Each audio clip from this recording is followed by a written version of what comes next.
आओ दोस्तों, आज हम सुनते हैं बड़ी मजेदार कहानी राजस्थान के एक डॉक्टर की कहानी। यह घटना जयपुर के एक वरिष्ठ डॉक्टर की आप बीती है, जिसने उनका जीवन बदल दिया। वह हृदय रोग विशेषज्ञ हैं। उनके अनुसार एक दिन मेरे पास एक दंपत्ति अपनी 6 साल की बच्ची को लेकर आए। निरीक्षण के बाद पता चला कि उसके हृदय में रक्त संचार बहुत कम हो चुका है। मैंने अपने साथी डॉक्टर से विचार करने के बाद उस दंपत्ति से कहा, 30% संभावना है बचने की। दिल को खोलकर ओपन हार्ट सर्जरी के बाद, नहीं तो बच्ची के पास सिर्फ 3 महीने का समय है। माता पिता भावुक होकर बोले, डॉक्टर साहब, इकलौती बिटिया है, ऑपरेशन के अलावा और कोई चारा ही नहीं है। आप ऑपरेशन की तैयारी कीजिए। सर्जरी के 5 दिन पहले बच्ची को भर्ती कर लिया गया।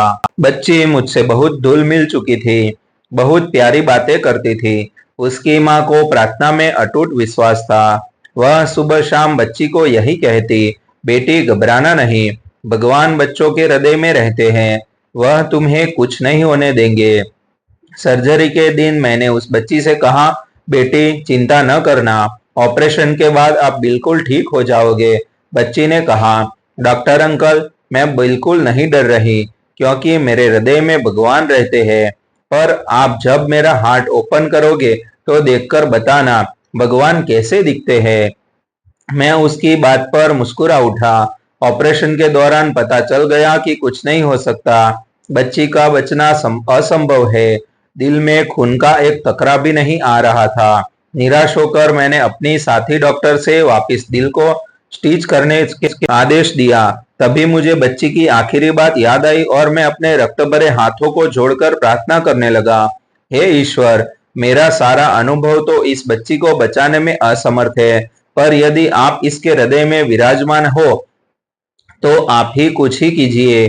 मेरी आंखों से आंसू टपक पड़े। यह मेरी पहली अश्रुपूर्ण प्रार्थना थी। इसी बीच मेरे जूनियर डॉक्टर ने मुझे कोहनी मारी। मैं चमत्कार में विश्वास नहीं करता था, पर मैं स्तब्ध हो गया, यह देखकर कि दिल में रक्त संचार पुनः शुरू हो गया। मेरे 60 साल के जीवन काल में ऐसा पहली बार हुआ था। ऑपरेशन सफल तो हो गया, पर मेरा जीवन बदल गया।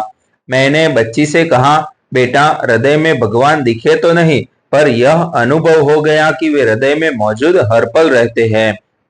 इस घटना के बाद मैंने अपने ऑपरेशन थिएटर में प्रार्थना का नियम निभाना शुरू किया। मैं यह अनुरोध करता हूं कि सभी को अपने बच्चों में प्रार्थना का संस्कार डालना ही चाहिए। और ऐसी कहानी देखने के लिए हमारा चैनल आप सब्सक्राइब कर लीजिए।